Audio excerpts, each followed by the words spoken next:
I guess I should start off this video by saying that I am a big sucker for cute little forest creatures, and I have to admit that I would love to have a fox on my shoulders like that.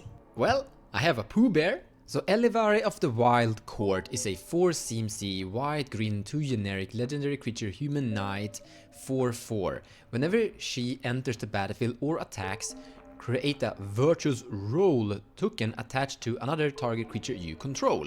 Token enchanted creature gets +1/+1 for each enchantment you control.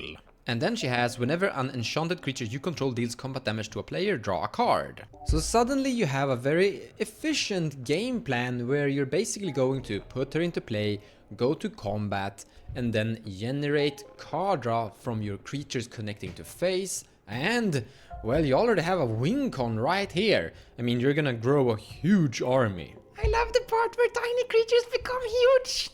It honestly kinda reminds me a tiny bit of Venota. But now we sadly have to be a little bit realistic. Even though I love cutesy tiny creatures and things like that, I mean, look at the art here. I really like this card, I really do. But the big reason why I've been delaying about making this video is because I want to make it good. I want to make sure the right thing is said here. This is a cEDH focused commander channel where we talk about how to build the best decks possible. And I have to say that I can see someone taking this to a tournament and winning a game, but I wouldn't recommend it. I think you're entering as a somewhat of an underdog. I think this fits perfect as a casual commander, budget competitive commander. I think it's gonna work really well as a budget competitive commander actually. Or a high powered commander, just tuning down the power level. Then it should work pretty fine. But your win con here compared to the Grixis win con, the Adnas win con, is slower. Beatdown is hard, board wipes happen, and people usually win faster than you're able to punch them out of the game.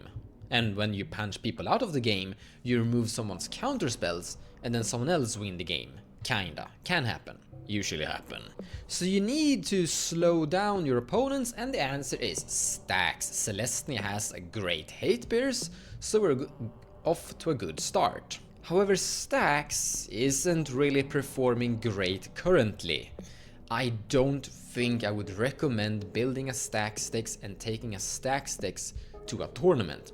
So you're lacking speed compared to the other cEDH decks, and you're lacking capabilities of actually interacting with them in a proper good manner. So it's sadly set up for disaster. But you should never really shy away from trying to make it work. I mean, like I said, budget, semi-competitive or high power, lower power level, or just casual, and it's gonna work beautiful. So the list you have here is first and foremost not budget, as you can see down there. In the cost, it's quite expensive.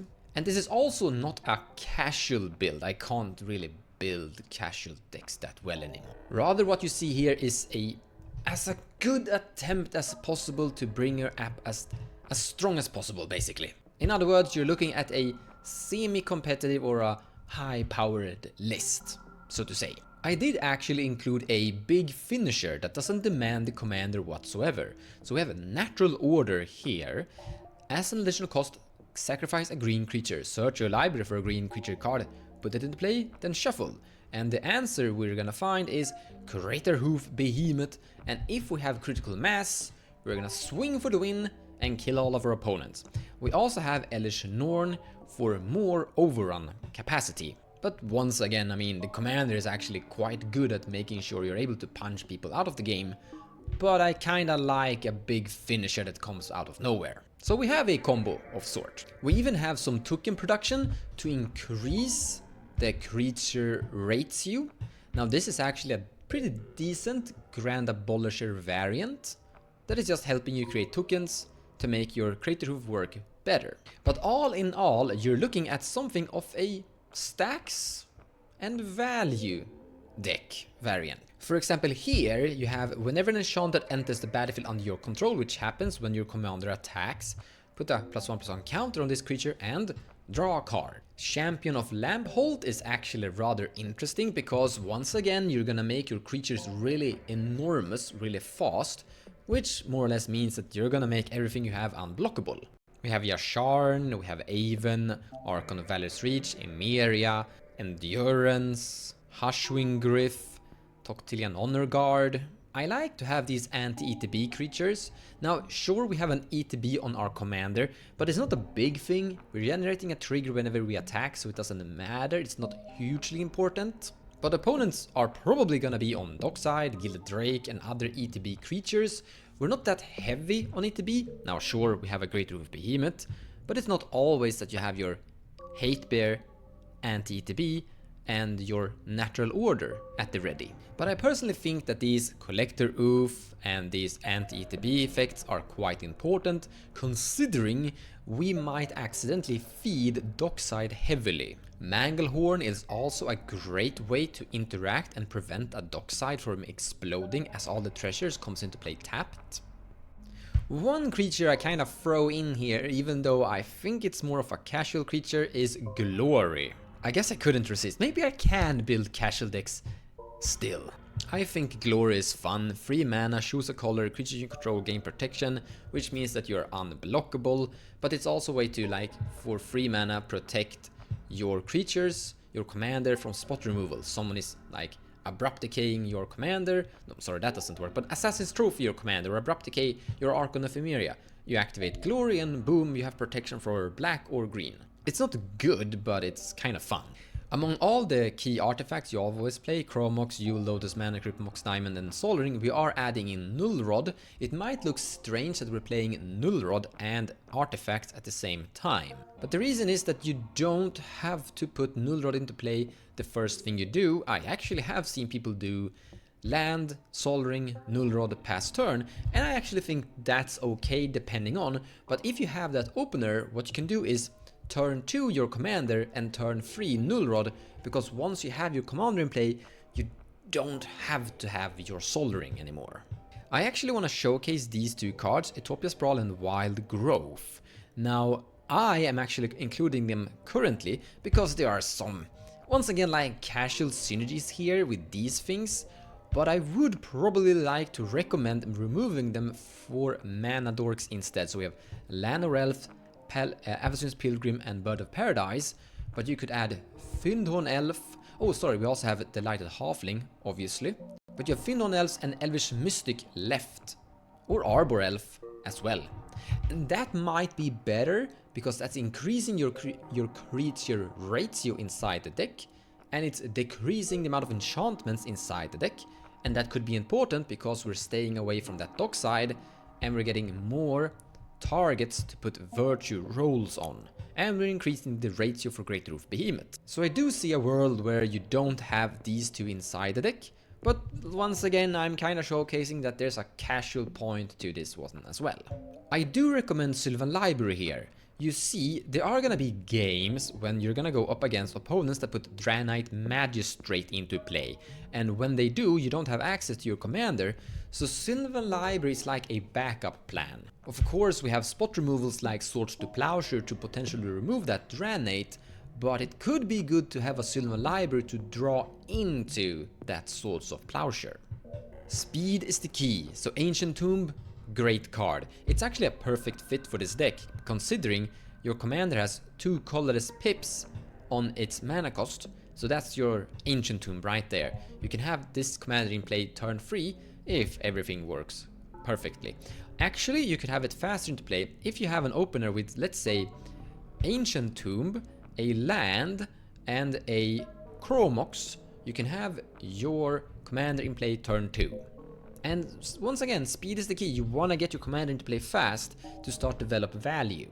However, sometimes it might be better to play safer, to put some Collector Roofs into play, Avens into play, Archon into play, just to slow down your opponents. So turn 1 Archon from a Mana Crypt, beautiful. Turn 2 Commander, enchant Archon, attack with Archon and draw a card. That looks great. We can even increase the backup plans when your commander doesn't get to do the commander things. So Yisan the Wandering Bard, is a decent mono green commander. In this case, it's a Celestia commander. You could say that you have Yisan in the 99 as a secondary commander. The same thing with Captain cEDH that can tap, find Ellivere, but also find Gaia's Cradle as well as Serra's Sanctum. So because Captain cEDH can easily find Serra's Sanctum and Gaia's Cradle and Ellivere, it's an easy path from cEDH into the big explosive creatures. Lots of mana. You have Ellivere, Mother of Machines as a legendary choice. You have Shalia, Voice of Plenty. There's a bunch of... Yasharn is a legendary. There's a bunch of different legendary options that you can actually tutor out here. So tutor, like Eldamir's Call, once you have Captain cEDH for a while, finding that Cradle, finding that Serra's Sanctum, you can easily use this tutor to find the Greater Hoof Behemoth. Or if you need to start building up, I mean, for example, your commander have been removed, or not really removed, or removed, Dranited, or something, you don't have commander access, you can use this Eldamir's Call to find something like Solitude to remove your opponent's Dranite, or use it to find a Captain cEDH to start develop a plan B. Another option you can actually do as well, similar, is Final of Devastation. Once again, you have that cEDH to find that Cradle and Serra's Sanctum, and with an enormous amount of mana from those two lands, you can overpay Final Devastation up to 10 plus, make your enormous board state humongous, and attack for a big swing. But also you could just use the Final Devastation to find cEDH or find other things you need depending on the situation. Now you might have noticed that a few creatures have changed here and there, because I usually change my mind a lot depending on how I want my list to look like. The thing is that when you're playing Stax, you're playing against the population. You're playing against what people are including a lot inside their decks. So you have to choose cards. That means that maybe you should actually include Graf Digger's Cage, as it is a great card currently. Now, I don't include it because of the very simple reason that we're playing Final Devastation, Natural Order, and Yisan to trick creatures into play. You could still play it because it's currently quite good, but I'm actually gonna move this to my sideboard. Scrolling down the sideboard is rather large. And that is because, once again, it is a Celestia Stax build. You're going up against opponents of various metagames, so you need to tweak it depending on what form of metagame you are going up against. For example, if you and I are playing against different kinds of metagame, my list wouldn't work. You would need to look at my list, think about it, and think about what cards would work good against your opponents and choose those cards instead. And here we have options, for example, Heliod Sun Crowned and Walking Ballista. You could also add in Shared Summons inside this build to basically use that tutor to find both cards together. But once again, it's up to you exactly how you wanna build this deck depending on what form of power level you wanna hit it on. Why did I put Toski in the sideboard? That's a good card. Move to main deck. There you go. Toski main deck. Toski is good. I mean, Toski is like spot on what this commander is all about. Cute creatures. Yes. I'm gonna do the correct choice thing here and move Glory to my sideboard. Toski is better than Glory, but I kind of wanna have Glory in there. There's one more thing we need to talk about before moving forward. How to actually play this deck. But how to actually play against the problems that this deck is going to encounter. You see, you are going to amass a beautiful, cute, enormous army. Billions of tiny Pooh Bears that are enormously strong by enchantments. And you're gonna start to pressure your 3 other opponents and usually start to potentially threaten their lives, and eventually they are going to group up against you in an anti-arch enemy way. Now, you might not be the biggest threat on the table, but you're gonna look like the biggest threat on the table. Commander is a multiplayer format where people's political decisions, target, threat assessment have a big impact on other people's win rate. So if you don't like being the threat, if you don't like being the one that everyone is targeting, you don't like being the attention maker, then I don't think this is a deck for you. I personally really like that. I like the challenge when I'm going up against 3 opponents and I'm trying to fight all 3 of them together, but it's usually not working out. It is a bad game plan. And the term staying under the radar doesn't really apply to this kind of concept, what this commander is actually kind of doing. And it's actually really hard to solve that with card choices. The usual trick is that you begin by putting a value engine into play. I usually have better success if I start with a, let's say, Toski, Bear of Secrets, instead of an Archon of Emeria. Or let's say this guy. So you go, let's say you have a mana crypt in your hand and a land, and then you're gonna have a commander in turn 2, and you have both this guy and Archon of Emeria. It might be the better choice to put this guy into play and Archon of Emeria into play later, just to make sure that you're kind of staying under the radar and develop more, so that when you have more mana, lots of cards in your hand, you can slam down a lot of threats at the insane turn. You're basically accumulating ramp, card draw, value, staying low, and then boom, explode. Very green, by the way. Wild growth ramp into big creature. I've had a lot of games where I put an Archon of Emeria into play early in the game, and it usually doesn't always deliver that much. So I hope you take that in mind. This was a cEDH card review of cute creatures, but also a deck tech video for this Celestia Stax commander. Even though the final wording is, it has problems, and it's not the best commander choice you could probably go for, it still looks like a really fun commander to actually play. Stay safe, see you next time guys.